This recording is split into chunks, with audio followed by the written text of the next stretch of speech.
तो जो मैं बात कर रहा था कि किसी बड़े का जब साया उठ जाता है, कि आपके लिए वो दौर कैसा था? Difficult for everybody.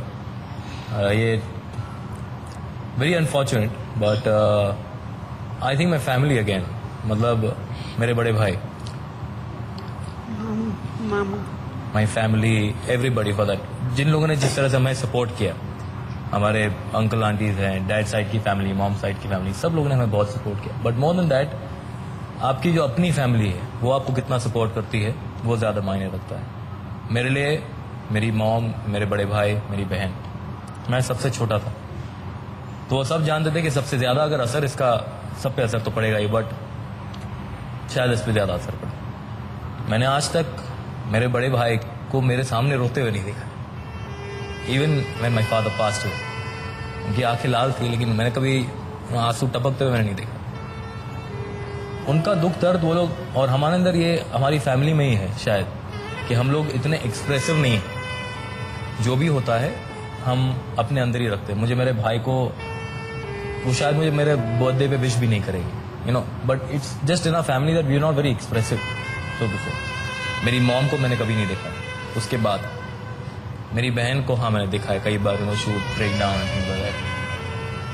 And when I see such strong people, जब मुझे लगता है कि मेरे सामने जो मेरे साथ है, मेरी मॉम है, मेरे बड़े भाई, मेरी बहन, जब वो इतने स्ट्रांग है तो फिर मैं क्यों नहीं। और जब भी मैं बात करता था मेरे भाई से, और जो भी चीजें वो मेरे डैड के बारे में मुझे बताते थे, एक ही चीज के बहुत ही अच्छे इंसान थे वो। बहुत सारी क्वालिटी, जो लेटर्स उन्होंने लिखे हैं भाई, कभी वो उनके बारे में किस्से सुनाते थे। Again very family man. तो इतना ज्यादा वो मेरे अंदर वो फीड हो गया था कि हाँ, this is want I want to be. और जब I had no aim in life, कभी नहीं, कोई एम तो मेरा कभी नहीं रहा कि मैं ये करना चाहता हूँ, मैं ये बनना चाहता हूँ। सिर्फ एक ही था कि एक अच्छा इंसान बनना चाहता हूँ। बिल्कुल हुसैन, इंसान तो आप अच्छे हैं ही, लेकिन इस समय आपने एंकर का भी रोल निभा दिया। बिकॉज बिल्कुल वही मैं बात कहने वाला था कि इनके चेहरे पर इस समय मुझे खुशी दिख रही है और थोड़ी सी आंखों में जो नमी दिख रही है, शायद वो मोमेंट कुछ देर के लिए मैं चाहता हूं कि लोग अपने आप में ही सेवर करें। कुछ देर वापस आते हैं with the last segment on Nokia Jeena Isi Ka नाम।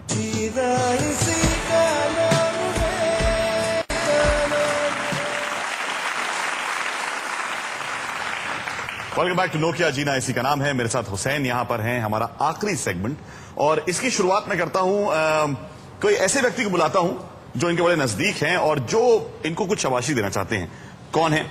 आइए साहब।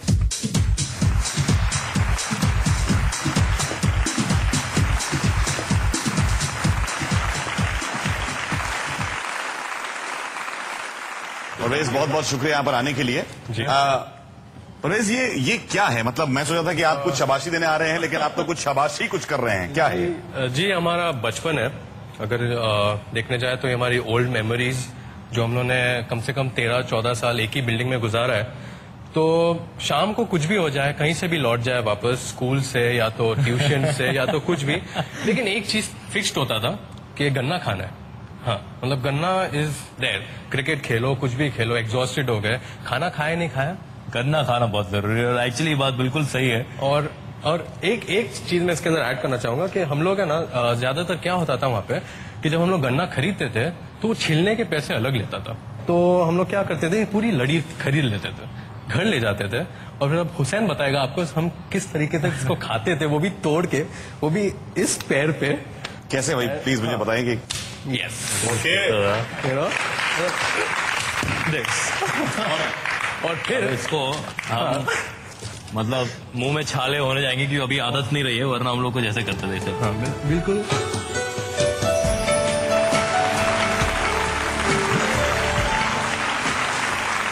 एक शो है शाबाश इंडिया, एक शो है शाबाश हुसैन। कुछ ये यादें जो वहाँ की जुड़ी हुई, उन्हीं यादों को और आगे बढ़ाता हूं और किसी और को यहां पर निमंत्रण देता हूं। हमारे अगले गेस्ट जो यहां पर आ रहे हैं, आइए प्लीज।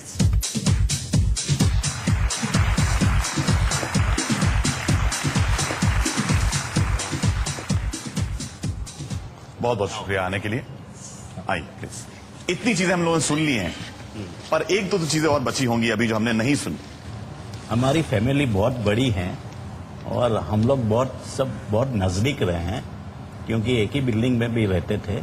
और हुसैन मेरे से ज्यादा नजदीक इसीलिए है कि मैं जब सेंट्रल बैंक ऑफ इंडिया में जॉब करता था तो उसके घर पे लंच के लिए जाता था, तो हमेशा सिस्टर लगी रहती थी खाना कुक करने में या वार्म करने में, और हमारे बहनोई जो साथ में खाना खाने के लिए आते थे कभी कभी लेट हो जाते थे, तो मैं उसे रखता था, खिलाता था। He was very playful at that time. बचपन की आप बात कर रहे हैं, इसलिए मैं बचपन की कुछ यादें साथ में ताजा करता हूं, कुछ दिखाता हूं।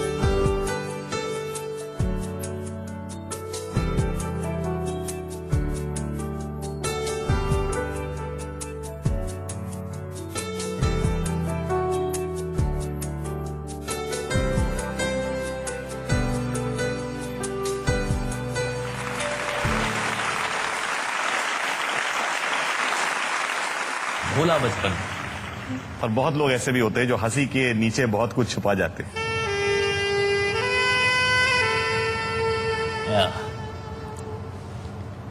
It does remind you of those days, but 16 साल के बाद भी, you know, things are like crystal clear in front of me. Still, I mean, when I still see the photograph with my dad holding me, अभी भी शायद मुझे याद है कि मैं रो रहा था। अभी तो हालांकि मॉम ने बताया था कि तुम रो रहे थे, and he was trying to, you know, because तुम्हारा बर्थडे था करके, तो वो मनाने की कोशिश कर रहे थे।